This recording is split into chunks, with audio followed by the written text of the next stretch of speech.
हरे कृष्णा। प्राचीन समय की बात है। भोगीपुर नामक एक राज्य था जिसके राजा का नाम महाराज महिपाल था। राजा धर्मात्मा और प्रजा प्रिय थे, लेकिन उनका मन भोग विलास और ऐश्वर्य में लिप्त रहता था। राजा धीरे धीरे धर्म कर्म और भगवान की भक्ति से दूर हो गए।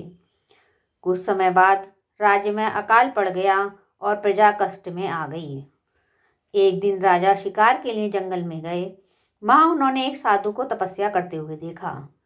साधु का तेजस्वी रूप देखकर राजा उनके पास गए और कहा, महात्मन, आप किसका ध्यान कर रहे हैं और इसका क्या फल है? साधु ने उत्तर दिया, हे राजन, मैं भगवान विष्णु का ध्यान कर रहा हूँ।